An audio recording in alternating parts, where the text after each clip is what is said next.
super excited that y'all are all here. What a great crowd we have.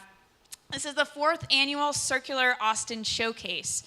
My name is Maddie Morgan, and I am the program manager for the Circular Economy program at the City of Austin. Before we get started, I want to thank our hosts, the Cathedral. They've been so gracious to let us use this space for the past few years, and it's so beautiful. I think, round of applause for the Cathedral. If this is your first time here, you may not know that this used to be a church, hence the name, the Cathedral. And from 1938 to 2017, it was home to the New Hope Missionary Baptist Church. So when the Cathedral came in to do their renovations, they made sure to keep the historical integrity of the building, which is very clear. They did a wonderful job. And so now it serves as a co-working, event space, and art gallery. And there's more space throughout the building. If you ever have a chance to come back here and see the full art gallery, they change it out every so often, and it's just a great way to display local Austin art. And I think that's what makes this venue so great too, is it connects small businesses and entrepreneurs and culture and art and adaptive reuse, since this building used to be a church and now it has a new purpose. And adaptive reuse is a tenet of circular economy. So show of hands here, show of hands, this is your first time attending Circular Showcase. Wow, oh my gosh, that's amazing. Welcome, it's so great to meet y'all. I know I've seen a few familiar faces, but it's so great to have new folks in this space. Tonight's event focuses on entrepreneurs who are part of Austin's circular economy. For those of you who may not know, a circular economy simply means keeping materials in use at their highest invest potential for as long as possible. It's a simple statement, but it's a daunting task. And we have to figure out how we're going to manage all the stuff that's already in circulation. So what do we do with it now that it's made? We also have to figure out how are we going to prevent it from just becoming stuff. How do we redesign? How do we design things that are repairable and made for disassembly and made to reuse? A task that only businesses and entrepreneurs can help us solve.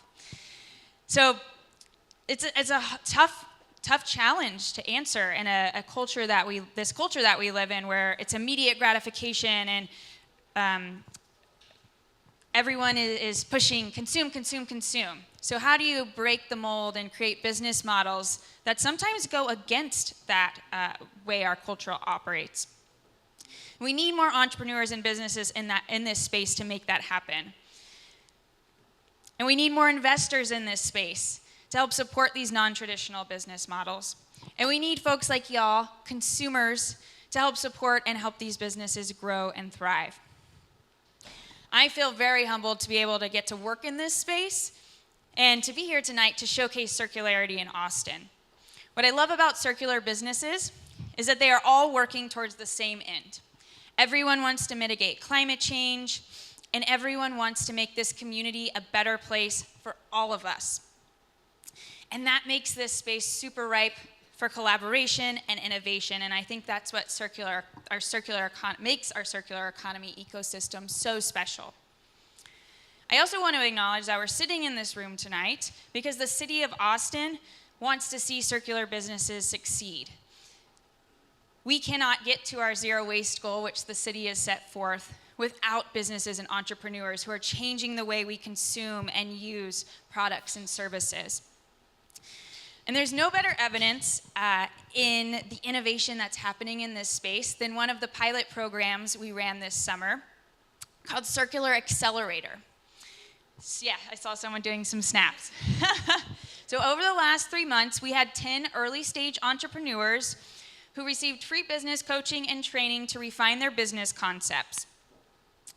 The program culminated with a soft pitch event where we had a judging panel, and the top 3 competitors received entry into tonight's showcase. So those will be the first 3 businesses that you hear from tonight. And they're going to be competing for a $2,000 prize. I see several faces of folks that were in that cohort that didn't get to make it to the showcase to pitch tonight, but they showed up anyways to support their cohort, and that's awesome. And I just want to give them a round of applause for participating. So these are our folks that were in our pilot cohort, and we were really pleased with how this year went, and we're really excited to be able to continue it next year. So you'll also be hearing from 5 other businesses tonight. So that's a total of 8. It's a lot of pitches, but we hope you'll be able to stay with us the full time. And those are established businesses. They submitted a written application that went through an initial judging phase, and they are making between $10,000 and $250,000 in annual revenue, and they have under $500,000 in annual lifetime fundraising. So those 5 businesses will sort of be our second cohort. They're going to be competing for a $10,000 cash prize tonight. And we're super excited to hear from everyone and to see who the winners are. So before we get started, I'm just going to go through how tonight's program is going to run, and then we'll bounce back to introduce the judges. Each pitch will be 4 minutes long. There will be a 4-minute Q&A. And because we're so tight on time, because we have 8 pitches, we won't be having audience Q&A, but we will have some networking time at the end where we encourage you to come up and talk to the competitors while we're tabulating the scores, and to connect with them after the event as well. Part of this event is getting exposure for these businesses as well, so we hope that you'll follow up with them after the event. All right. We have a timekeeper, just contestants, reminder, we have a timekeeper up front. And after all contestants go, we'll tally the scores. So without further ado, introduce our lovely judge panel here. Let's give them a round of applause. I'm gonna do it, yeah. We're good, yeah. All right, so we have Emma Levy, who leads the direct investing team at Gratitude Railroad, where she focuses on investments that make a positive impact while also generating strong financial returns. Her background includes working in management consulting and international development, and she previously managed a $167 million portfolio at Comic Relief. Thank you for being here, Emma.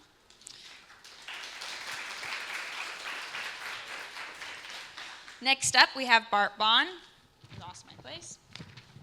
Bart is a partner in ATP, an early-stage venture capital firm focused on funding deep tech innovations addressing climate change, the future of work, and healthcare. He is also the interim CEO of Pecan Street, enabling climate change solutions by removing data barriers to innovations, policies, and research. And he partnered with the City of Austin to co-found the Green Workforce Accelerator. Thank you for being here, Bart. Next, we have Sandy Epen, who is a sustainability advisor with more than 20 years of experience helping companies develop strategies that are good for both business and the planet. She previously led the ESG and sustainability efforts at Coupa Software and now works with businesses to drive positive social and environmental impact. She also teaches at UT Austin's Sustainability Leadership Program. Round of applause for Sandy. Thank you for your time. And last but certainly not least, rounding out our judge panel for tonight, we have Alina Sanchez. She is the founder of Accelerating Purpose, where she helps leaders turn their ideas into real-world impact. She's coached over 150 presenters for the Social Innovation Fast Pitch and designed a business accelerator that has generated over $500 million in economic impact for small businesses in Los Angeles. She's also active in Austin, where she contributes to solving issues like housing and homelessness. Thank you so much for being here.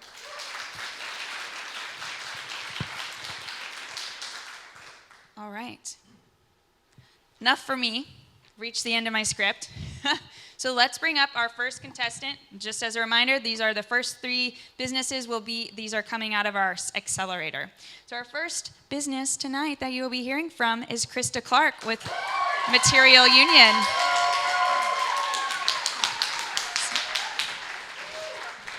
Krista Clark grew up in Austin and has always seen value in things that others throw away. She started Material Union to give old clothes a second life as new products, like furniture and home insulation. Oh, I'm supposed to give you this. Sorry. Thank you. This is what 82 pounds of textile waste looks like. This is what the average American creates every year. A lot of us, though, probably take our stuff to Goodwill instead of putting it in the trash. But what really happens once we drop it off? As little as 10% of what we donate gets sold. And our Goodwill Central Texas alone is left with 1 million pounds of textile waste every month, our waste. And it gets sent to these warehouses in Houston, Texas, where people sort our stuff and then send it overseas to countries like Chile, Ghana, Kenya, India, where our exported waste is overwhelming them. This is a $500 billion problem because that is what we throw in the trash every year in the US. Items are only worn 7 to 10 times on average. Meanwhile, Shein is adding 10,000 items a day to their website. So what if there was a better way? I see our waste as an opportunity to create green, fair-wage jobs here in Austin, Texas. 87% of this pile would end up rotting in a landfill or burned. What happens to the rest? 12% is downcycled, as you can see. And only 1% is turned into clothing that would then end up back in this pile.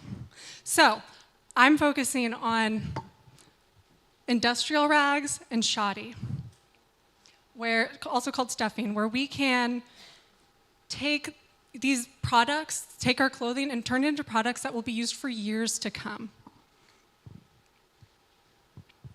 So Material Union was founded with a mission to create value at every part of our journey.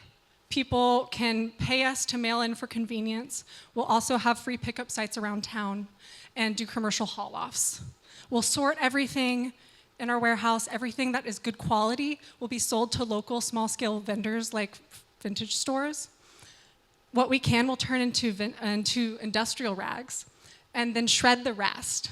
Now, this shredded stuffing can be sold wholesale to become furniture or be used in-house in our own line of products, including home insulation, pillows, tons of possibility. This market is growing very quickly. It's already valued at $1.7 billion in the US, which is a third of the global market because we have such a problem. And in Austin alone, we have the opportunity to have $10 million a year. With this $2,000 prize, I plan to finish making a prototype shredder so we can start shredding immediately here in Austin. With $600K, we could open a small-scale facility, but the ultimate goal is $5 million, which will enable us to have a full operation, and we would be able to create 30 jobs within the first year, the minimum wage being $25 an hour.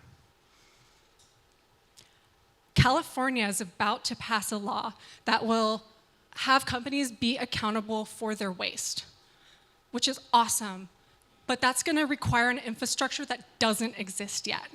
If we build now, we can scale to meet that demand and build the necessary infrastructure for textile waste all over the country.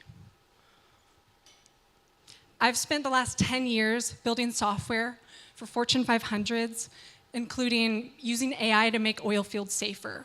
And I've realized that software isn't the answer.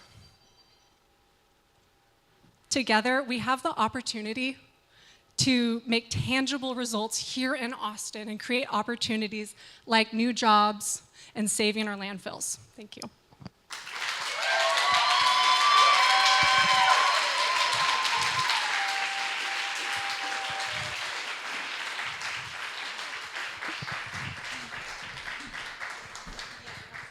And these were all donated clothes, so if you want to look through the pile afterwards, you're welcome to. Thank you, my lovely assistants. Hi, Krista. Thank you. You have an amazing business model. My question for you is, tell us a little bit about, like, how much can you process? Like, are your sources going to be Goodwill, or will they be other locations? Like, where? Yes. And then how much can you process? That's a great question. We intend to partner with Goodwill, but we've also noticed that even small scale operations, such as the Heartening, who's a friend in town, they're getting so much clothing donations. It really depends on how much money we can raise to be able to process. With this $5 million, we could likely get to millions of pounds a year. We also plan to partner with a recycling facility that is in Vancouver that has been doing this for 20 years, and they specialize in fire-resistant clothing, which is a nightmare for landfills, but can be infinitely recyclable. And there's about 5 million of those uniforms about to drop in a landfill in the next 2 years. So with their partnership as well, part of that investment would go to ramping up to be able to handle all of those uniforms together. Great, thank you for this presentation. Question on the business model. Can you tell us a little bit more about where you expect to get the revenue, and what would be some of your biggest costs? Yeah, so anywhere you see purple is where we plan to have revenue. Well, and also here for selling to local resellers. The biggest cost would be the machinery, right? And the facility, and then salaries. I think within the first year, our salaries would look at about $400,000. And then the great thing is about our business is we will be paid to receive clothing. There are already some startups popping up that have proven this model, where people are willing to pay $20 to $40 to mail in their clothes just to feel good about it. But that clothing isn't getting properly recycled. It's getting sent overseas, so it's kind of a sham. So we want to capture that market and then create products along the way. Hi, Krista. Thanks for a great presentation. Can you talk about how you will make supply chain decisions besides the suppliers that you're working with to source the clothing? What decisions will you make in terms of the products that you're producing, where they'll be placed, how they'll be priced? Well, I already have 2 consultants with 15 years of experience in product manufacturing, and they have a specialty in zero waste design and industrial design. So I'm going to be leveraging their connections into the network, the market, which is very gate kept. And hopefully we already have some potential furniture companies lined up that are really interested in this.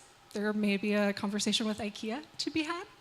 So yeah, I think there's a lot of interest in this. We just need the infrastructure and the facilities actually doing it. Yeah, you mentioned IKEA, I mean, that's a big global company. Have you gotten early traction here in the community for early customers? Yes. One product that we can make very easily are acoustic panels to line conference rooms, studios. I have a friend in town who works with 30 different music studios across the nation, and he said, if you make these panels, we'll buy them. So it seems that there is interest. There's also a couple local furniture makers that we might potentially partner with. It's just when we can, get the products made.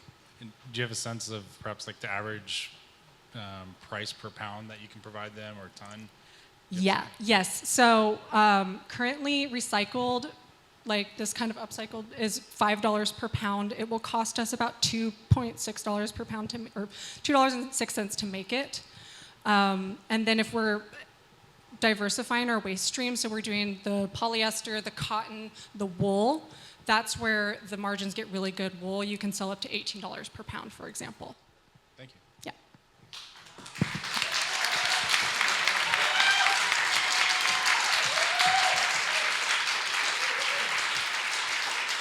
All right, I don't even have to say a round of applause for Krista. Well done. So our next contestant is Sleep Never. And we have Heron Torres, who is the founder and CEO and also a designer who will be pitching. Come on up, Heron. Sleep Never upcycles potential textile waste into custom clothing. Founded by Heron Torres as a revolt to the fast fashion industry, Sleep Never prides itself in crafting high-quality, size-inclusive clothing made locally in Austin. Thank you, Maddie, and thank you everyone for being here today. The fashion industry is one of the most environmentally detrimental and socially unethical industries on the planet. Fast fashion is rooted in overproduction, which inspires overconsumption, which yields poorly made, undervalued products by the hands of exploited garment workers. On top of the socio-environmental impacts of fast fashion, there is no sizing regulations and dependability, oftentimes excluding many of us from being able to find clothing that actually fits. After working as a tailor in the fast fashion industry for many years, I decided to start my own brand as a revolt to the mainstream fashion industry. Sleep Never upcycles potential textile waste into custom, high-quality clothing. I'm able to achieve this by making made-to-measure, made-to-order clothing out of upcycled materials manufactured in-house with a lifetime warranty. Every order is made to measure, eliminating overproduction and ensuring quality, fit, and customer satisfaction. Customers can browse from a variety of styles that are made out of textiles sourced at the end of their life cycle through my partnership with Goodwill Outlets. Sourcing from these secondhand outlets completely diverts them from reaching landfills and potential offshore dump sites. Everything is developed and manufactured in-house at the ACC Fashion Incubator, which is an energy-efficient facility and, that houses industry standard machinery and sustainable, innovative prototyping software. Every order also comes with a complimentary lifetime warranty to extend the product life cycle and reduce the cost per wear for my customers. This includes complimentary mending, repairs, and basic alterations for life. And let me tell you, the slow fashion market is booming. It's currently valued at about $8 billion globally and is expected to reach about $30 billion by 2030. With the compound annual growth rate of 22.9% and the USA dominating the market with 40% market shares. Austin happens to be a hub for slow fashion, hosting the Slow Fashion Festival and housing Shop Slow, shout out Michaela and Leah, and having the Keep Austin Weird and local mentality that permeates throughout the culture of the city. I can personally attest for this market growth through my business traction. After relocating my business here in 2022, by the second year of business, I ended with 50% growth rate, and I'm projected to end this year with 33% growth rate. On top of financial success, I've also had many brand milestones, including being featured in Elle Magazine China, showcasing collections in Austin Fashion Week, having high-profile custom work for local artists, entrepreneurs, and being able to lead and facilitate workshops aimed at teaching mending with the local community. My customer acquisition has been incredibly low due to the word-of-mouth nature of my business, with $0 ad spend so far and a high retention rate of about 90% because of the personable nature of my business. And because I'm experiencing so much growth right now, I have too much custom demand than I can solely supply, so I'm in need of scaling operations. With today's investment, I'd be able to invest in my e-commerce, and which needs new hosting platforms, so that I can focus on the ready-to-wear collection that can be streamlined by hiring local artisans to help. I'm currently able to produce with 10% textile waste, and I'm able to divert hundreds of textile waste through my one-man operation. As I grow and scale, this could be exponentially increased. Thank you so much, and let me know if you guys have any questions.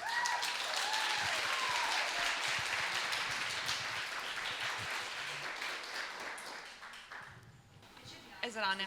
So my question was, what is the cost of the tailoring per each item? And as you grow, how would you aim to to scale that down? Because I'm assuming that the cost is quite high per the tailing, and what are your margins? Yeah, so right now I average a net margin of 10%. And to break it down, to give you a price example, so this shirt, which was an old upholstery textile, so to break it down, the cost of manufacturing this shirt would be 45.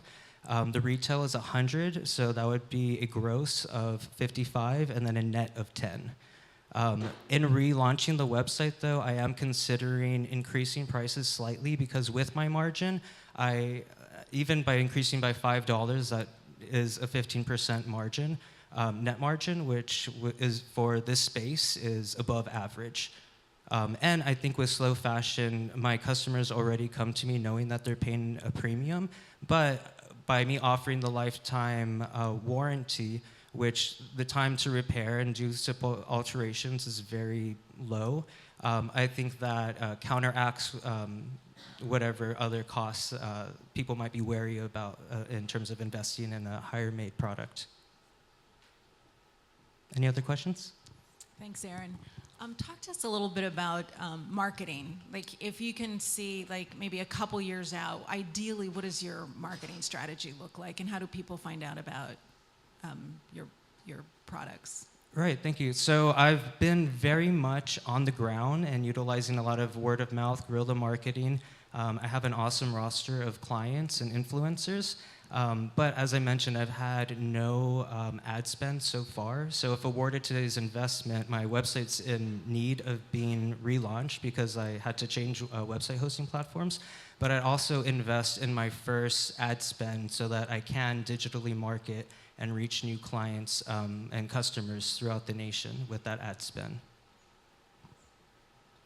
It sounds like your time is some of the bottleneck right now.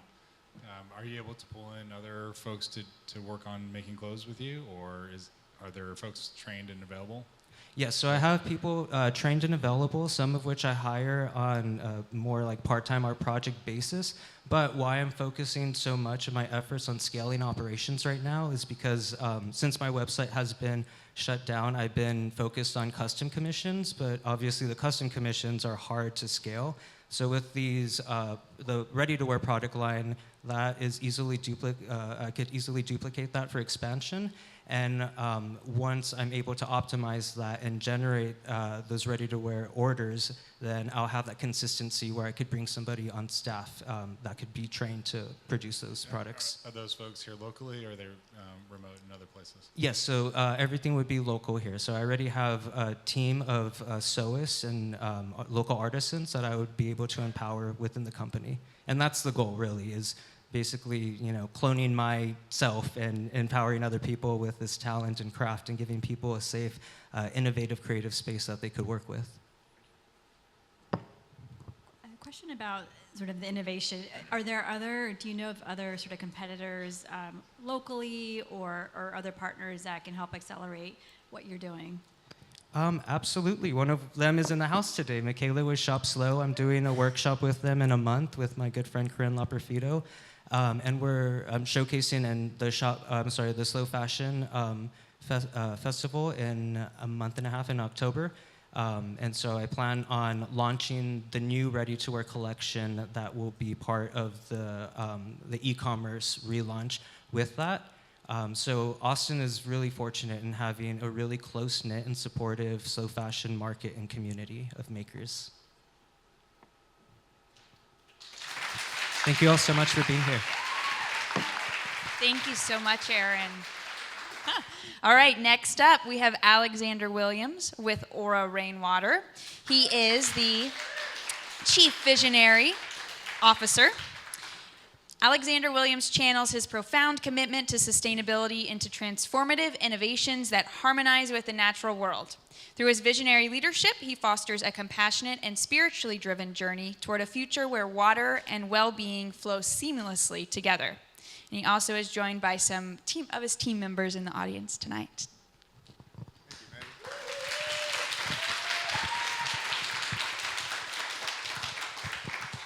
Thanks, everyone. Thanks for being here. I'm Alexander Williams. I'm the Chief Visionary Officer for Aura Rainwater. A little bit? That's better? Okay, great. So Alexander, Chief Visionary Officer for Aura Rainwater. Growing up in rural Louisiana where harvesting rainwater was essential, it shaped my journey as well as the vision for Aura Rainwater to make sure clean water is accessible to everyone. So, the problem. The problem is that sustainable solutions are not really at bay. Right now, we have a huge infrastructure problem. Aging infrastructure is a huge problem, as well as environmental pollution, which leaves a lot of communities like East Austin and Montopolis do not have reliable access to clean water when it comes to it.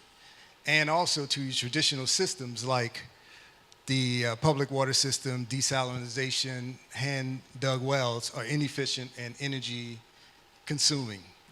That's not good. The solution, Aura Rainwater. Aura Rainwater is a beautiful product. It's made for us. It comes down from the heavens. Not only that, but it has transformative power. And that transformative power is when you have water, water is life. And where there's water and life, there is happiness. And we're here to deliver that particular message. The market. The market is an opportunity, huge opportunity. Right now, 2023, actually 2028, they're expected to reach around $11 billion just in the US.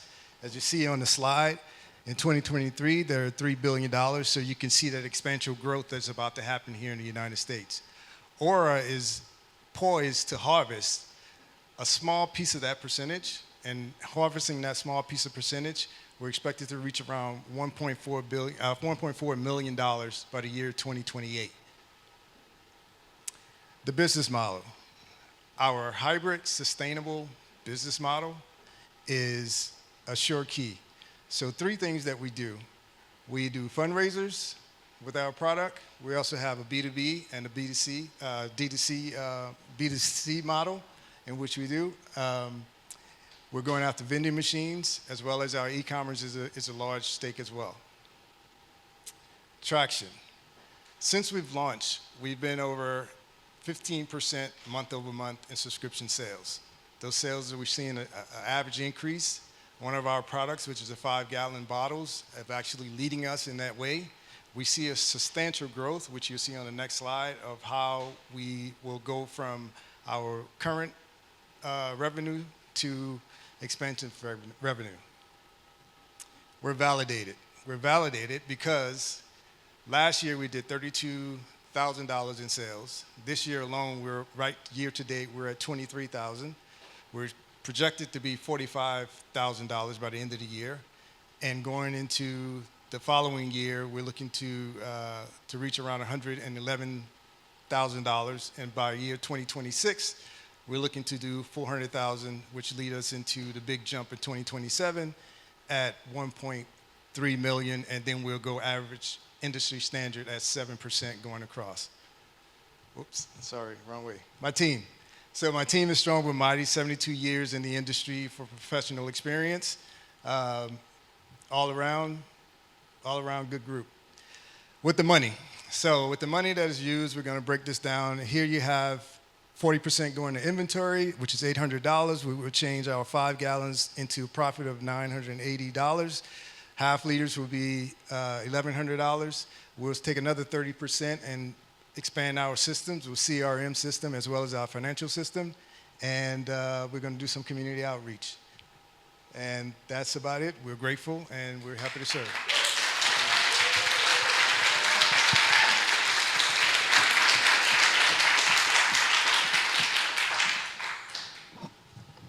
Thank you. Super exciting to hear about this, your presentation. Question about, just sort of an overall environmental impact. How have you thought about that in terms of just, the packaging and sort of the creation of your water bottles? Because we harvest directly, right, it reduces our environmental impact automatically. So I like to say that we're friends with Mother Earth because just like any other crop, we harvest the rainwater. Every other rain just kind of goes into the ground, have her recharge her aquifers, her streams, and her valleys. So that alone is a sustainable piece that we take to heart. Yeah. Could you explain a bit more where you're harvesting the rainwater from, and then what the cost of doing that is compared to other sources, that other bottled water sources that would use? And then the other question is your product more expensive than other bottled waters on the market, or Yes. less expensive? Okay, so I'll go in reverse. So yes, the product has a $3 retail MSRP value on it. We harvest in Smithville, so at our facility, for every inch of rain that falls, we collect roughly 23,000 gallons of water that turns into drinkable or rainwater. We are packaging, let's say, if you can fill the bottles of our packaging, which is sustainable, it is not the flimsy plastic. So we put a lot of work and a lot of hard design into the bottles. So the bottles could be reused over and over again. We've done tests with the bottles as well by sitting in cars or in hot places. It doesn't melt, it doesn't leach. We're very happy with that, and we're working on some compostable bottles as well. So the energy efficient, when we harvest the rainwater, we have we call it the aqua loop system, in which through our process we don't lose any water in which we gather, versus traditional bottled water companies or bottling facilities. You lose a lot of water as they go through their process. And that's how we are able to keep costs down and keep everything succinct. You're welcome. Alexander, so I have a question about differentiation and distribution. So talk to us a little bit about how do customers know the differentiation, and how are you I know it's a lot of competition in this area, so talk to us a little bit about that, and then also your distribution channels besides some of the, I think you're going to markets and doing, I don't know, tell us about distribution on the mass scale, maybe. Sure. So here locally in the community, so word of mouth, we haven't done any particular advertising. So we do a lot of our marketing strategy. So our marketing strategy is workshops, is working with distributors, also nonprofit organizations here in Austin. We chose to work with nonprofit organizations because they have their hands in on the community. They understand and know where the needs are. The distribution, we like to turn our partners, let's say schools, for example, on our fundraisers, we turn them into distributors. Nonprofit organizations, we turn them into distributors. So any place that we can get our hands on and partner with individuals, we'd like to turn, our businesses, we like to turn them into distributors on that note. We did work with some distributors before COVID, like PF&G and Benny Keith and things like that. But our risk model said that, hey, one day something's going to happen, and sure enough, COVID happened, which made us pivot. You're welcome. Just a small follow-up point on that. Are you sharing economics with those nonprofit partners, community partners? Yeah, so we do have what is called an earned revenue model, which we use, and we do some donation model as well. So.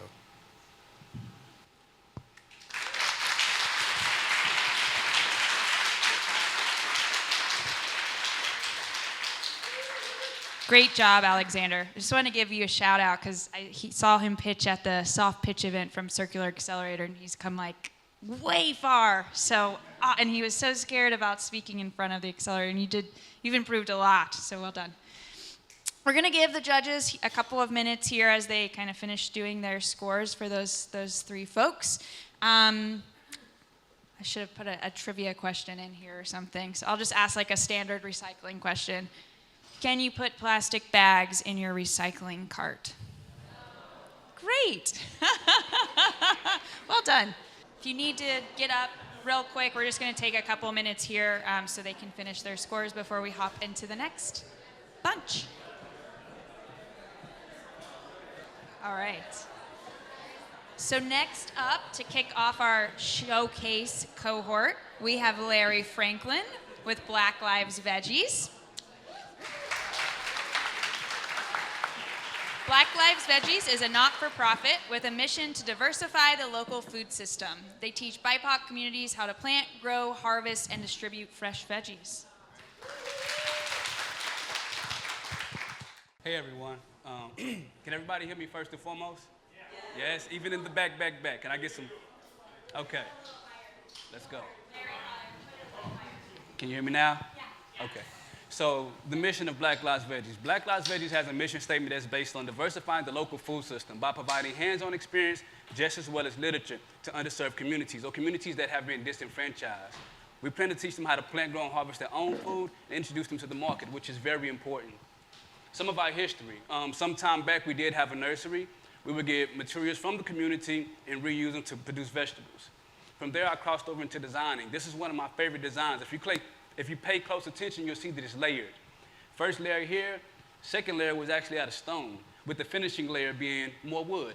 And this was called affordable raised garden boxes because I would go to my client's house and I would design and create based off of their budget. That's another one. Some of the work that we've done. Did you know that Austin has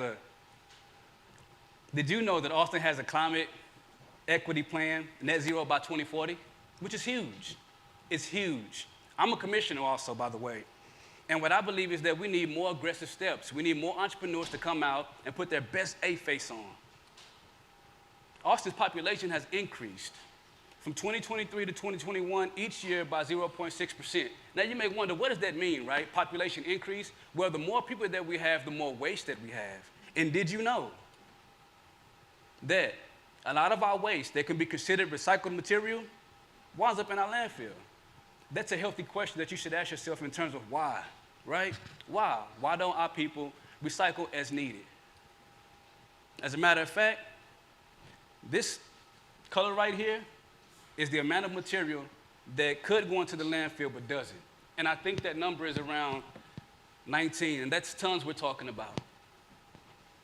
Black Lives Veggies. I believe that we have the ability to lead the change. This is why. This is a hydroponic tower that I designed. It's out of PVC. I call this model 0.1. This produces 133. Each little slot is a vegetable cubbyhole. The problem with this, in about 48 hours, I will lose 70% of my water. The material costs $550, labor hours 16 to 20, weighing 67 pounds, using 10 gallons of water, producing 133 vegetables. All those numbers are phenomenal if you actually understand the practice of growing food and the resources that it takes to grow food. This is 2.0. This year I went to school for architecture design just so I can get the software, AutoCAD. Maybe some of you may be familiar. It's about a $3,000 program. I just went, didn't make it through, but I got what I needed. I got 2.0.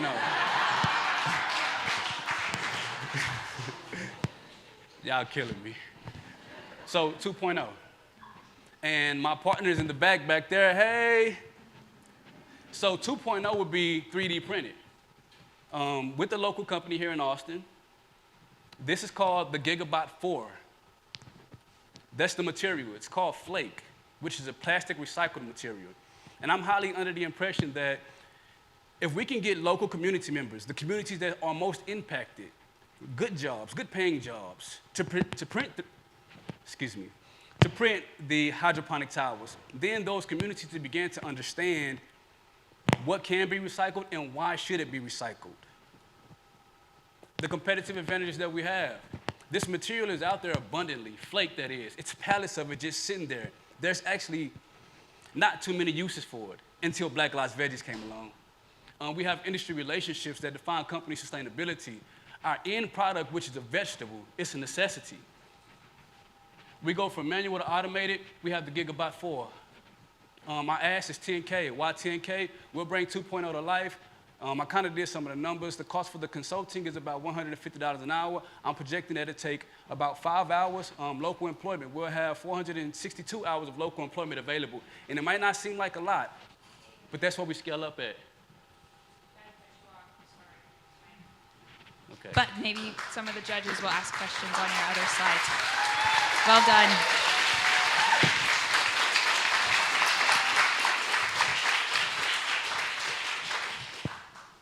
Y'all take it easy on me, okay? It's been a long 2 days. Trust me, I mean it. Could you talk about what do you do with the vegetables once they're grown? Great question. So the vision that I have is for apartment complexes within underserved communities to have these within their complex made by their community. And once the vegetables are grown, the community members will either be able to purchase those, and we have an in relationship with Farm Share where they have agreed verbally to buy all of our vegetables at market value with access to double up bucks. And I think that's amazing. So once again, this hydroponic tower will be inside of an apartment complex of an underserved community. With those residents building hydroponic towers through our relationship with RE3D and the Flake. We're gonna get that off the streets. Sorry about the corny joke, y'all. No, we need some humor. Thank you for your presentation. In terms of sort of what you're expecting to sell over this maybe next year, what are you kind of expecting in terms of whether it's apartment complexes or other customers, in terms of like the number of units that you're looking to sell? So we touch bases on that here. And as far as the number of units, within the first year, I'm assuming that we'll be able to print 7 based off of the amount of hours that we have available for an employee to work. And as far as selling the units, I really don't see us crossing over into sales successfully until the year 2025. As you can tell, that's when things start to go up. And just to break down the chart a bit, what we have here is vegetable production. Because one tower was able to produce 133 vegetables, what you see is that line skyrocketing. Everything else following. Our water footprint will decrease that because one hydroponic tower that grows 133 vegetables takes 10 gallons of water in comparison to traditional growing your food, which takes numerous amount of gallons of water. Following that, we have recycled trash. For every hydroponic tower that's produced, that'll take 67 pounds of flake from, it has the ability to divert 67 pounds of flake towards a use. And then finally, we have employment at the bottom and towers. Yeah. Great presentation. Thank Thank you you for so that. much. My question is, will you educate people on how Absolutely. to do the planting, and then what would that look like, and how would who would maintain the towers and do the upkeep? And that's a great question because that's the pinnacle of what my company stands for. I would do the educating because I have the experience, and I would educate those community members, starting off with apartment complexes because I want to see these in apartment complexes because it delivers on my mission statement, which is to diversify the local food system. Who would maintain it? The community members would of that apartment complex. Similar relationship or similar examples is this year. I was in the accelerator and we won and we started a relationship with Houston Tillotson University where we were able to employ the students, have the students maintain the hydroponic towers, and so we would repeat that with apartment complexes. How about you?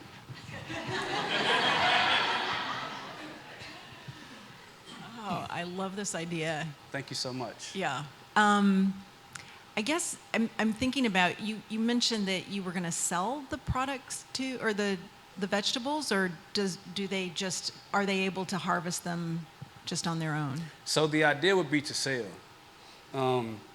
Excuse me. I'm very passionate about entrepreneurship.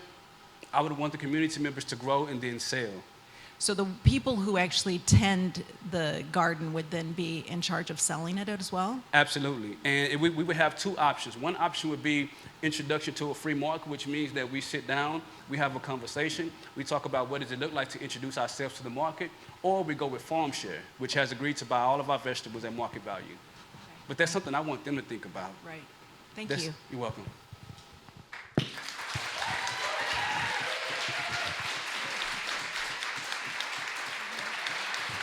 Well done, Larry. Thank you. I'm folding my paper now so I don't accidentally mix up people's names. I'm sorry about that also. All right. Up next, we have the Mosaic Workshop, pitched by co-founder and workshop instructor Jay Muzak and designer and studio assistant Zoe Axelrod. Jay Muzak is a renowned muralist, public artist, and educator. He's the founder of Beaumont Mural Festival and author of ATX Urban Art.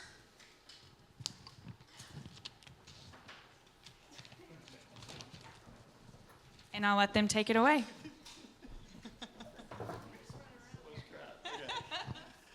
All right, is time going? Woo. Hey, y'all. I'm Jay with the Mosaic Workshop. Can you hear me in the back? Okay. We got a lot to get through, so let's go. With the Mosaic Workshop, we teach people of all ages and abilities the art of mosaic making through hands-on take-home projects and community-led mosaic murals. Using repurposed and recycled materials, we create public art that enriches communities and lasts generations. We are creative professionals with decades of experience in both art education and public art. We have an amazing team right over there of talented studio assistants and a growing roster of collaborating artists. The biggest problems in the circular economy which we aim to solve are construction waste, the shortage of tile workers and its staggering gender gap, and a lack of affordable creative outlets in Austin. Our solution is to invite community members to learn and create mosaics as public art. With repurposed materials and subjects to spotlight sustainability, good causes, and local organizations, we provide education and job opportunities while nurturing a culture of collective empowerment for people to take ownership out in their neighborhoods. The circular impact. We have a long history of creating mosaics that last generations and repurpose large amounts of tile. One great example of the Mosaic Workshop's economic impact is a local bead artist, Liz Santamaria, who actually has a piece for sale in the gallery upstairs. After 3 years of mosaic making with us, she won her first public art project. Just a year later, she won the Barton Springs Mosaic Commission worth over $100K. The knowledge, skills, and infrastructure we provide allow artists to seek out larger commissions, resulting in a more sustainable income and quality of life for the creatives of our city. Our mosaics also uplift our partners and provide invaluable celebrations of culture to neighborhoods across Austin. For example, we were selected for a competitive nationwide program with the renowned Mural Arts Philadelphia, which led to our mosaic of Susana Almanza, Poder founder, spotlighting her decades of environmental activism in East Austin. Participating in this mosaic educate. All right. So next up, to kick off our showcase cohort, we have Larry Franklin with Black Lives Veggies.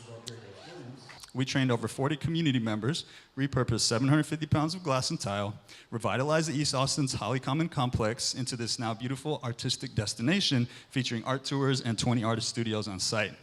So bringing it all together, the impact of the Mosaic Workshop programming is a more equitable, connected, circular Austin for everyone. On to our financials.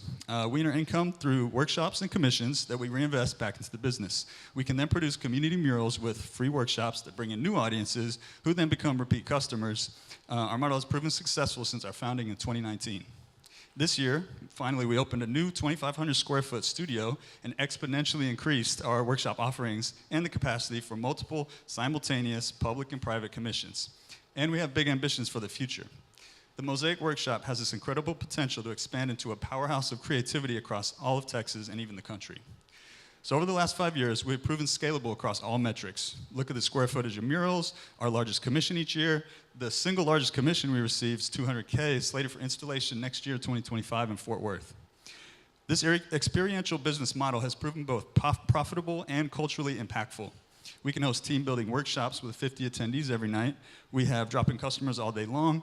If you think painting with a twist, but in mosaics, we just need the right funding and marketing to make it happen. And here are just a handful of the companies we've worked with over the last few years. So now with prize money, we will create a brand new 100 square foot mosaic mural. Our last mosaic engaged 200 community members, and I think we can achieve similar results this time by partnering with local organizations as we always do.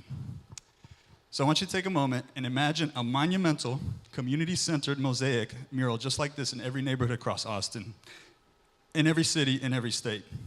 The potential is infinite with our proven systems in place to offer engaging opportunities for the public to connect, uplift local artists and community champions with leadership roles, and ultimately empower and beautify underserved communities everywhere. This is the creative and connected world that I want to live in. What about you?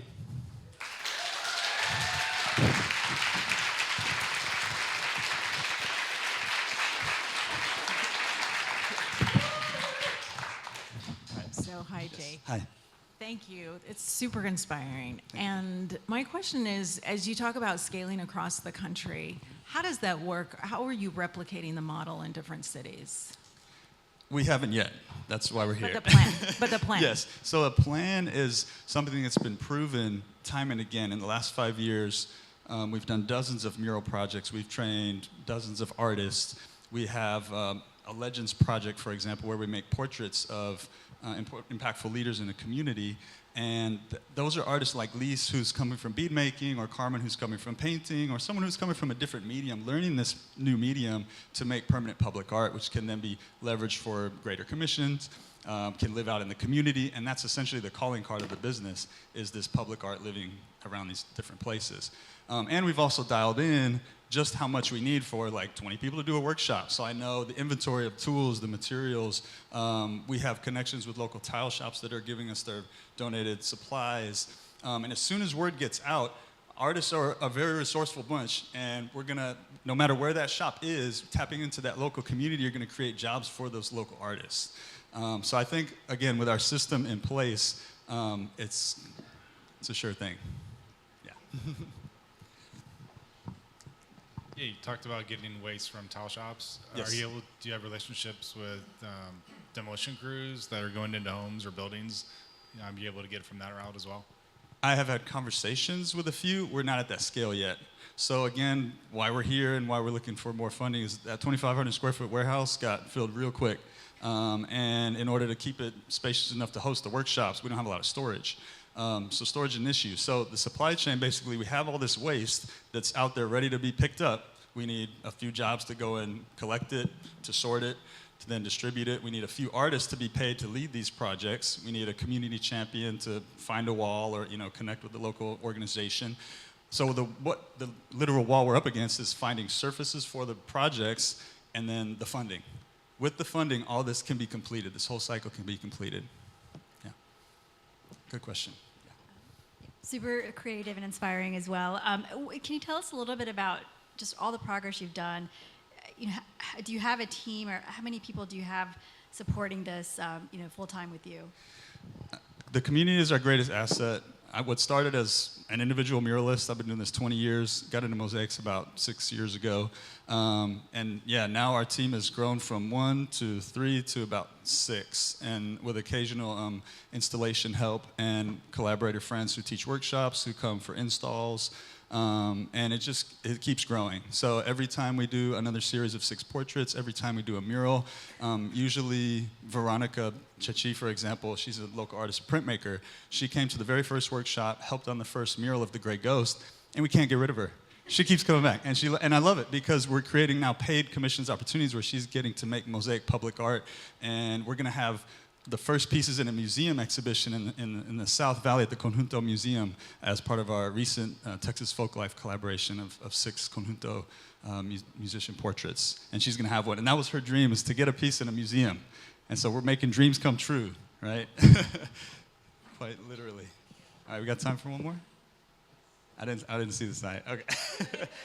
30 seconds. All right, one more. Let's go. Emma, what you got? What's the mural going to be of, the new mural? The new mural, TBD. Okay. All of our projects, we try to have a community-led. The voice of the community should speak first. What I really try to do intentionally is take the ego out of the art and just give that voice. We're technicians. We're experts with the material. We have the infrastructure set up, but we want the community to decide what that's going to be and what it looks like. Thanks so much.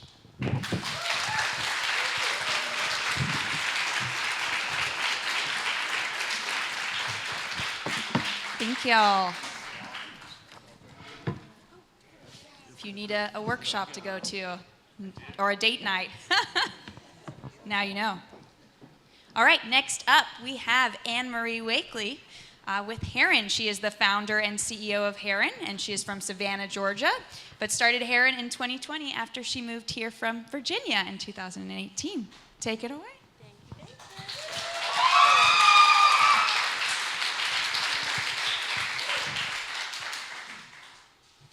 So my name's Anne-Marie Wakely. I'm the CEO of Heron, like the long-legged bird that you can find literally all over the world, but I thought it would be a pretty well-known name, but it turns out I'm just like a little bit into birds, I guess. So it's Heron, like the bird.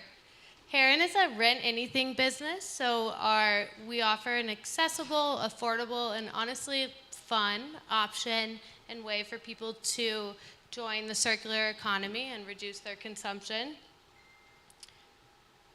It's gonna start. We offer a online portfolio. You can search right through what you're looking for, add what you need to your cart, pick your delivery dates, and head to checkout. Everything is updated automatically as orders are placed, so you don't have to call. I'm a millennial, please. I do not want to call and ask if something's available and wait for you to get back to me. You do not have to do that. Everything's up to date on the website. It was literally as quick as that. I didn't speed up the video. All you have to do is put in your information, pick up a drop-off and pick-up window, and that's it. Your order's done. The day that your reservation starts, you may see me show up in the delivery van, but if you miss me, you'll get a text message that tells you your order's outside and will include any directions you need, so it's all digital. You'll walk out, find it on your front porch, use what you need, and at the end of your reservation, you put it back outside and we pick it up and take care of it, clean, maintain. It sounds like too good to be true, I understand that, and it's not. It's been going well, but I had one customer who I thought it was a scam, ordered anyways, and then came back to leave a Google review, 5 stars, but she said, I thought it was a scam, and on behalf of all business owners, I'm begging you not to put the word scam in your review, because Google picks terms out, and I'm gonna be fighting scam allegations for a little bit. So, from the beginning, I wanted Heron to be easy and accessible to everyone, regardless of income, age. Website's really easy to use. But most importantly, a lot of services that are started to help people save money end up helping people that the way they're set up, mainly people who don't need to save money are the ones that can use them. So for example, some rental companies in town will let you place small orders, but you have to come pick them up during business hours. And a lot of people will have financial repercussions from leaving work, heading to pick something up, and bring it back. So we do not have any order minimums. We have free delivery and pickup. And probably most importantly, we don't have a security deposit. We've been in business for 4 years. You think I need one, but I haven't had any problems yet. And until I do, I'm not going to put that financial burden on my customers. Keep it as accessible as long as possible. So when I started in 2020, I had no idea what I was doing, and it took an entire year to just make $5,000. After that, we're going to move into quarterly numbers. But I brought in a now previous employee who's here today, and we use a lot of technology to scale the business to the point where it's actually just me there that's left. And I have a bunch of part-time employees with flexible employment. You can work 2 hours a week, or you can do deliveries on the weekend, and I'm happy to offer that to people. We are also the home of the Austin Dish Lending Library.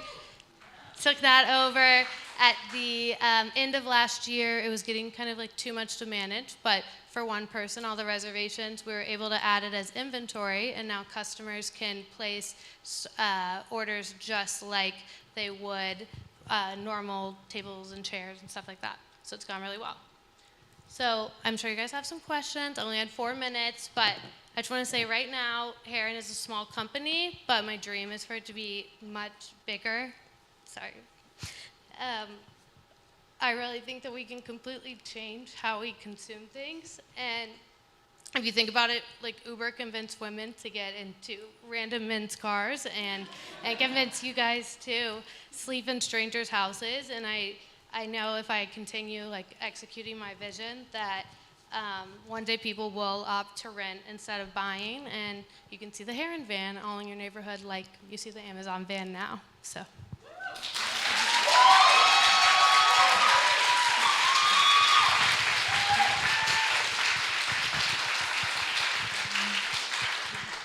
So I see that vision too, so I want to see all your vans everywhere. Yeah. And my question to you is, what are the biggest challenges or obstacles to scaling? So, money to buy inventory. Right, my biggest problem right now is I've outgrown my space, but I'm in like 800 square feet, and then I have some storage units that I use, but there's a big, no one really wants to rent someone like 3,000 square feet. That's not as profitable. There's kind of like a dead space. So I need a bigger warehouse. That's what I would use $10,000 for, down payment. Finding something like that is the biggest problem, but scaling, mainly buying inventory, just the investment to scale. The actual like execution is not that difficult. All the products are clean. We get orders. You can order up until noon and have your order delivered that afternoon, which also seems crazy, but it's not. They're clean, and we just walk in. You order a wheelchair, and I go grab a wheelchair, and like I wheel it out. So the actual like execution is not that difficult. It's the investment and the scaling bigger spaces, buying more inventory. That's the like crunch point right now for me. Yeah. So what is the range of items that you're renting, and can you make better margins on certain items than others, or what have you learned about your inventory and how it moves? So I bought inventory. There's a company in California that was trying to do something similar, but they were renting other people's things out, and the COO would like tweet and be like, these are all the things that are getting rented. And so I put all of his tweets in Excel, and I just sorted it. And they're gone now, so maybe he's in the audience. They sorted it, and those are the most popular items. So it's like tables and chairs, wheelchairs, popcorn machines, but there's really high. Some items are low margin and are kind of like loss leaders almost, like milk in the back of the store or something. Other things like adding inventory is surprisingly hard because I have a lot of qualifications, really high standards for it. But like, for example, I just added a Duna stroller, which if anyone has kids, it's crazy. I don't even have kids, and it's incredible. But that is something, it's like good for traveling, but your kid outgrows it at 35 pounds. So something like that, people are really willing to rent from me, and the price is less of a concern for them because it's a $700 stroller. So something like that is great margins, and kids below 35 pounds are not making a big mess of that thing is great. That was a great inventory item. But other things are smaller, and so you have to kind of figure it out.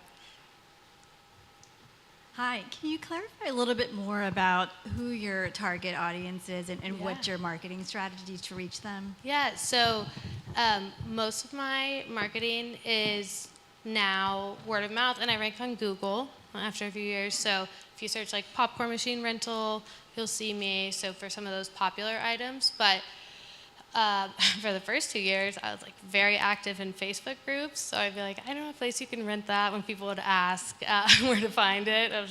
And then I have like Facebook Marketplace and Craigslist listings. So I haven't done any advertising yet. I just had like natural SEO ranking, a lot of word of mouth, and a lot of repeat customers.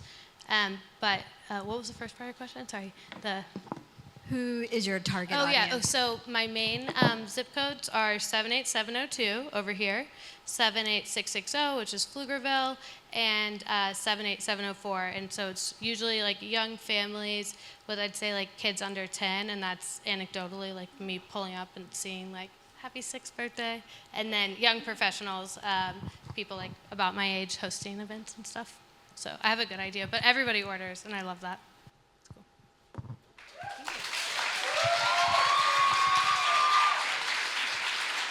All right, thank you, Anne-Marie.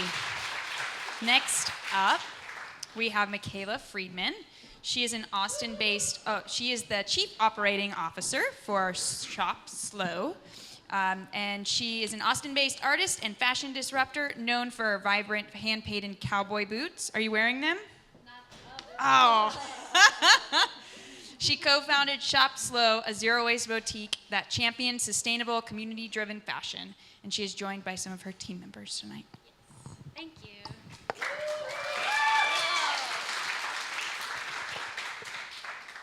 How many clothes have you worn in the last year, or have you bought in the last year? And how many of those clothes have you worn more than just a few times? The average American buys 68 pieces of clothing annually, most of which are quickly discarded, adding to the mountains of waste in landfills. Oh, I'm praying for a cloud now. This is the ugly truth of fast fashion, an industry built on overproduction and overconsumption, creating a throwaway culture. As access to express consumerism has increased, we've lost our value in our clothes, the story, and the craftsmanship behind each piece. That's where Shop Slow comes in. Ooh. Shop Slow is a slow fashion boutique and sewing studio where we are giving you autonomy back over your wardrobe. I'm Michaela Friedman, the director and co-founder, and together with Rebecca Wright, a designer and owner of Psychic Outlaw, we've created a space that is more than just a store, it's a movement.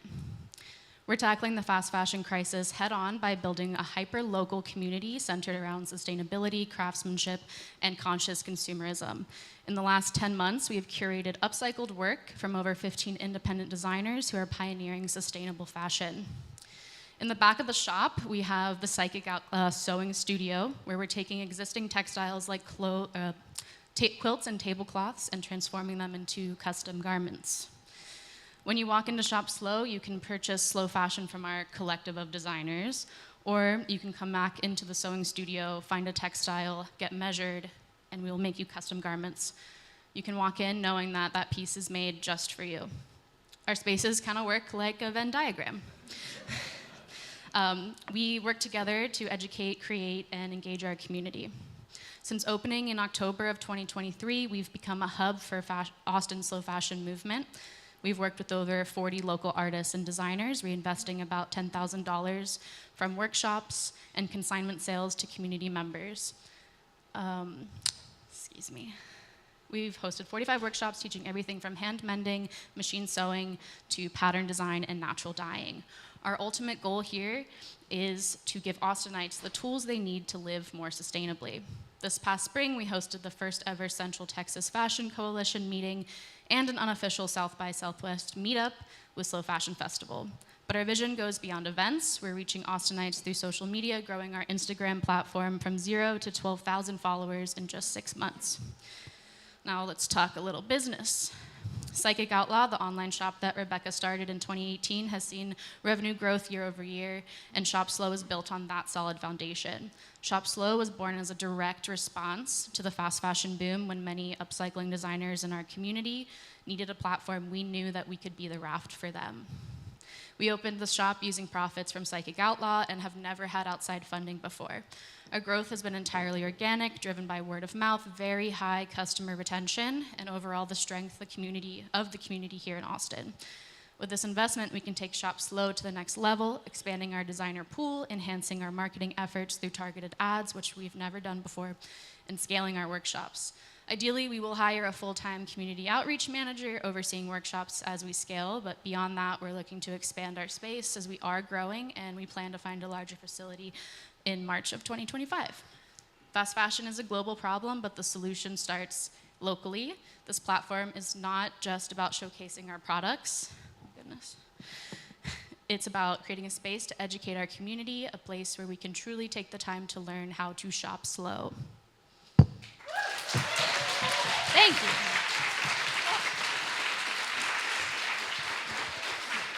Hello. Hi, Michaela.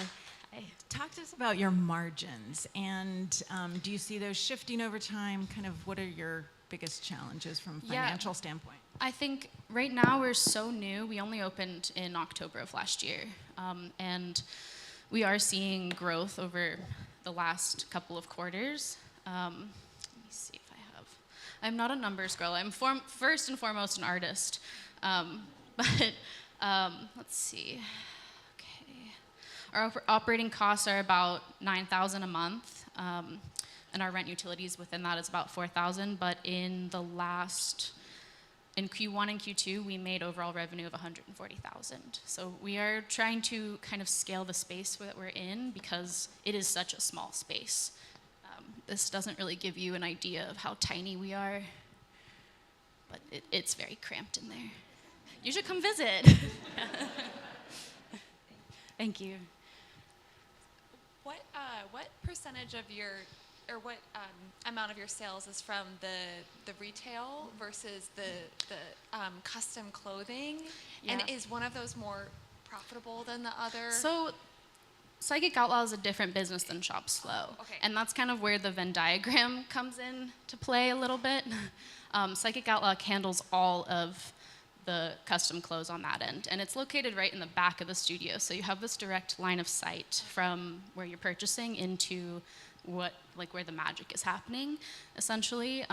But with our workshops, we're kind of seeing we're seeing about 25% of our revenue is coming from workshops, and the rest is all through consignment sales.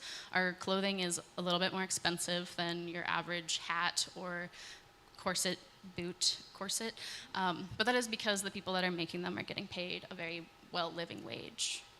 Hope that answers your question. Just picking up on that part, you talked about having 15 designers from around the country that you Yes. brought in. That's amazing you're able to get that traction here. What's the local scene like? Yeah, so all of the photos in here are from our local Austin designers, and we're hoping that we can expand on that a little bit. But the community that we've kind of fostered online is where we know everybody in the corner here. The slow fashion community is very vibrant in Austin. It's just like a weird little space. It's not New York, it's not LA, it's just this puddle of artists trying to just make it all work. But the designers that are featured here are just kind of doing their best job to reinforce circularity and sustainability within their art. Have you been able to quantify the environmental impact of amount of materials that you've been able to reuse? Kind of. I have tried to take a stab at it by measuring the weight of our shipping through Psychic Outlaw, but it is kind of hard when you're working with a bunch of other people. But you can kind of see it when you walk in that, these used to be a quilt, and yeah, I don't know. It will come. If we could get maybe some help, if anybody is good at working with logistics and understanding how to quantify something that you can't really quantify, with numbers, that would be great. Yeah. 30 seconds. Any other questions? Could you expand on the use of funds? Yes. Okay. So ideally, very quickly, I really want to get into targeted ads. I think that we know exactly who our market is, and I would love to hire somebody to help me do that. That is not I'm not into, I love marketing as a TikToker, great job doing that, but as far as getting targeted ads out, I definitely want to sink some money into that. We also would love to have a camera and some other things too. Adding more designers would be great as well. Yeah. Thank you. Awesome. Thank you, Michaela. All right, we have one more left. You ready, Sammy? All right. So last but not least, we have Wanderlust Wine Co., pitched by owner and founder, Sammy Lamb. I don't think there's any wine in there, so I told him that wasn't allowed since it's a city event. Wanderlust Wine Co. is a small, minority-owned, family-run business in Austin. They're transforming the wine industry with a sustainable wine-on-tap model, and they've kept over 500,000 bottles out of circulation. Wanderlust is launching groundbreaking circular packaging, aiming to reduce waste and change the world through wine. And he also has some team members in the audience tonight. How's it going, Austin? Let's go. Well, I'm going to go pretty quick here as well. Let me just grab my stuff here. All right, and let's hit it. Howdy, y'all. My name is Sammy. Oh, too much, Mike. My name is Sammy. I'm the owner and founder of Wanderlust Wine Company, and today we're going to be talking about our circular packaging design right here, our wine canteens. Let's get to it. So, for those of you that are not aware, we're the world's largest wine-on-tap winery with over 150 wines in the keg format across our tasting rooms in Austin. We're a small minority-owned business, primarily family-ran, a team of over 15 at the moment. We're focused on community events and being a sustainability leader in the world of wine. One of the problems that we're primarily facing is how wasteful our industry is by primarily using single-use glass bottles for packaging wine. As you can see here, these are photos taken in our Travis County landfills. Glass bottles will hardly ever get recycled. That's because of the high cost of recycling them, the high energy required, or sometimes the composition of the glass itself does not allow for that. Also, the weight of glass bottles tend to carry a high carbon footprint. So I was interested during my master's program, I was focusing on alternative and innovative packaging for wines, particularly stainless steel kegs because of their circular design. They can last over 30 years, can hold over 26 bottles of wine at a time. And we love this. So we went head first across our locations to focus on this to become the world's largest. And recently we started to tap into wholesale, which is where this really comes in. So through our activities of wholesale in our tasting room, we've been able to divert over 500,000 bottles from ending up in the county landfills here in Austin. So thinking globally, but starting here to act locally. We've lowered our carbon footprint because, again, 26 bottles, 2 cases of wine, yet it only weighs the weight of 1 case of wine. You can already see that reduction in the carbon footprint. Our impact has been recently recognized by Free Flow Wines, the city of Austin, with the platinum status as a green business leader, and recently by the Austin Chamber as an environmental champion, which we're very honored and grateful for. So to the point of the presentation today, our circular design that you see here is a lovely container that fits the same quantity as a bottle. You would not really think that out of this. It also weighs way less than a glass bottle. We have it in 2 sizes, the 750 and the 375s. Now, why did this come about? Well, we have a growler program that we used to use U-line glass bottles. Again, we're fighting glass bottles, so why not find a better packaging for it? And thus comes this. We incentivize customers to come back and refill this, and we've seen that they refill it at least 3 to 5 times within our tasting room. So we said, why don't we go out there and make a bigger impact and disrupt the wine industry? So we've been tapping into customers, as you see here, and we also have letters of interest from these as well. If they cannot put in a kegerator, they're like, well, do you have a bottle or a traditional retail-friendly packaging? And so we've started to inform them of this current program that we have. They're very excited. And thus, we're very proud and really thrilled to be participating here, as we'll talk about what we'll be able to use with that $10,000 grant to get us out there to these commercial accounts outside of our 4 walls. A little bit more about our business. Of course, we're a small minority-owned business, so of course, having the priority of equitable hiring and offering livable wages is of great importance to us. We expect that over the next 5 years, we're going to naturally, organically build over 20 jobs, 1 per quarter, to sustain our wholesale, our production, and our tasting room operations. Of course, as a small minority-owned business, we like to partner with like-minded individuals, whether on the partnership side or even on the staffing side. So we all grow together. The primary products that you'll see here in the commercial market will be produced by our female winemaker, Ruth Fernandez there. We work with local suppliers because we do all types of wine products. We're going to get our HUB and MBE certifications here pretty soon. If y'all are familiar, we of course get engaged in the community with different sustainable activities outside of just the container. So sustainability is an ethos and a true purpose of our business. Now with the 10K, we're going to be acquiring these 3 key essential pieces of equipment that will enable us to ensure the quality controls necessary to make sure that we're sustaining these commercial accounts properly, because right now we're sustaining them through our tasting room operations. Thank you so much. Woo, that coffee is out.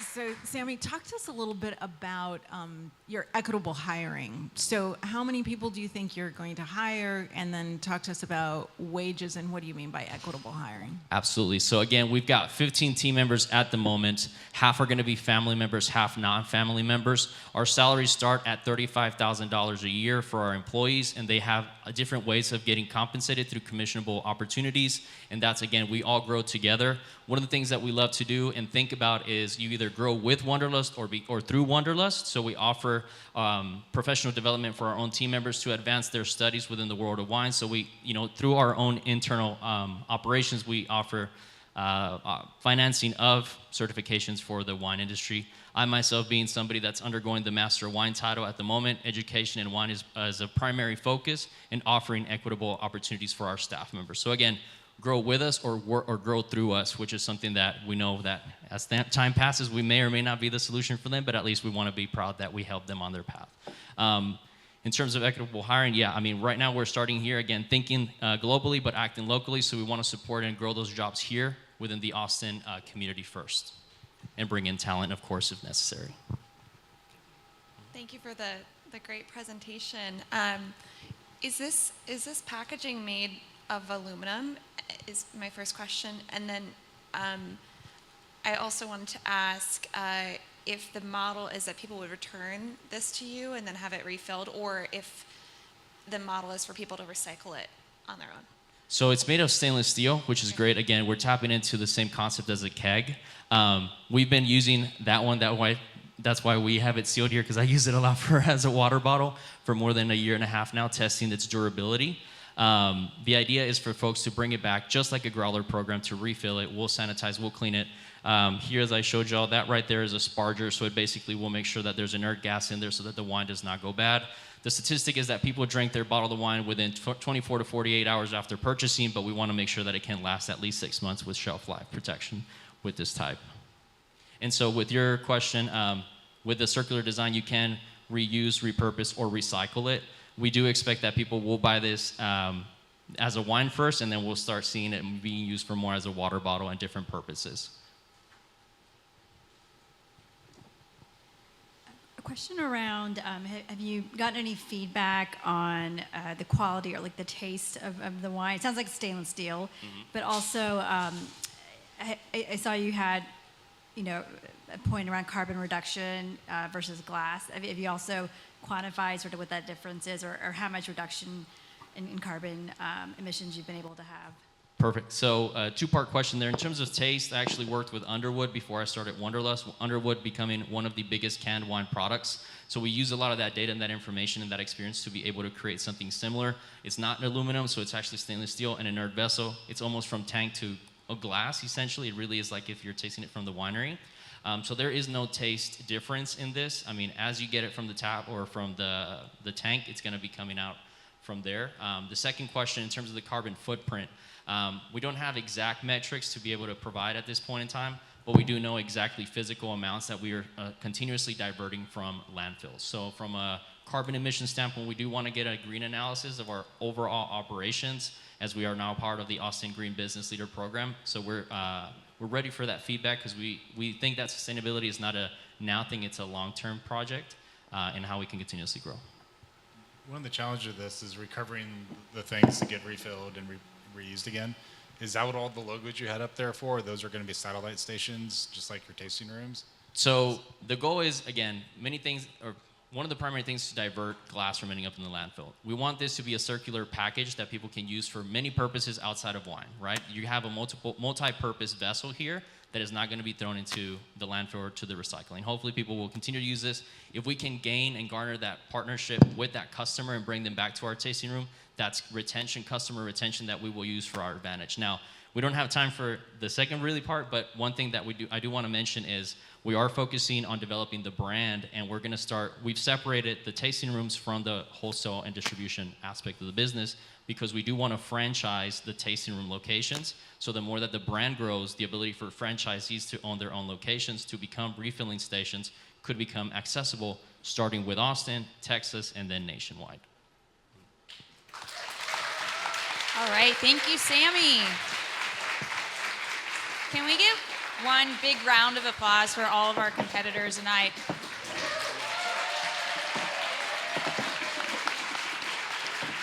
I will say, this is the fourth time I've seen Circular Showcase, and this is the best round of pitches I think I've seen to date. So well done, competitors. You clearly practiced, and your business models are looking great. It's going to be a hard decision for the judges. So they're going to finish entering their scores, and then we're going to have some city staff come grab their score sheets, and they're going to go enter them into the computer, double, triple check everything before we announce the winners. So that's going to be a few minutes. But thank you all for coming tonight. We hope you will stay for, we think, around 7:45, 7:50, we'll be announcing the winners, maybe even a little faster than that. But we also want to give you guys time to network with each other, come meet the competitors. Once the judges are done, you can talk to the judges as well. And we really, really encourage you to reach out to the competitors if you're interested in a partnership or learning more about what they're doing, and help take them to the next level in supporting them. And if you don't know how to get in contact with someone, our email address will be up here at the end, and we would be more than happy to connect you with them. So while they're working here, before I let you guys go network, just a little bit more about the program that helped put this event on, the City of Austin Circular Economy Program. We do more than just support businesses, although that is a main pillar of our program. We do events like this, the Accelerator, which I mentioned. We do one-on-one business engagements, and one of the areas where I think we succeed the most is connecting partners with each other. I know Larry mentioned he was working with Re3D, and the founder is in the back of the room there, and she was a winner of a previous competition we had, so we love connecting people within the ecosystem. We also encourage behavior change among residents through different types of programs. We have an off-campus move-out program that actually just wrapped up, where we diverted 31 tons of textiles, appliances, electronics, furniture, 600 pieces of furniture rehomed in 5 days. And we have a repair program as well called Fix It Austin, really just trying to stimulate these behaviors around reuse and repair and reduction, and also to help residents know about our local circular businesses so they can support their goods and services. And then we're also working internally at the City of Austin to circularize, I think I just made up a word, increase circularity in our city operations, which I feel like this one is the most challenging. But working to educate city employees about actions they can take, and then looking internally at how operations are working and contracts and all that kind of stuff. Hopefully at the end of the day, figuring out how we can support our local circular industry as well. So we will let y'all network and connect. Tyler's gonna grab the score sheets if everyone's done. We do have some upcoming Fix It Austin events. If you're interested in learning more about repair, we encourage you to check them out. We have a conversation starter here. If you are nervous about talking to someone new, you can ask them what the last item they repaired by hand was, or repaired at all. And we also love for your feedback for this event, how you thought it went, any way we can improve so that we can have a even bigger and better event next year. And with that, I'm going to stop talking again, and we will be back in 10 or 15 minutes. This is for the Accelerator winner, the $2,000 prize. And I'm sorry to say, you don't get to take this check home. We made it reusable. So after I announce this and we get our pictures, I'm going to run back up and we'll get the grand prize winner. But yeah, drum roll. Congratulations to Material Union.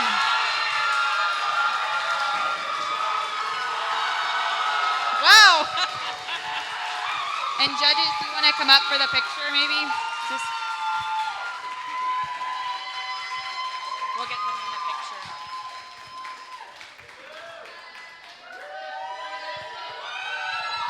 Congratulations. This is a really big check. We didn't know it was going to be this big. Big check for big dreams. There you go.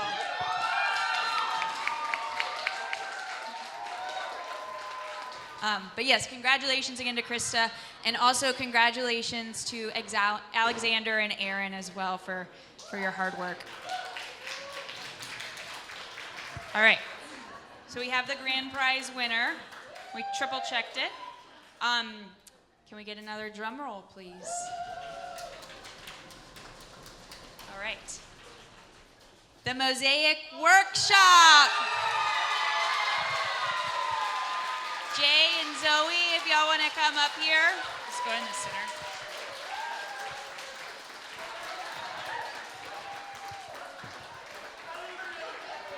Woo!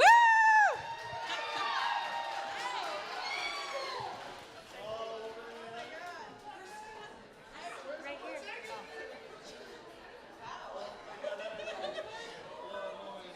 All right.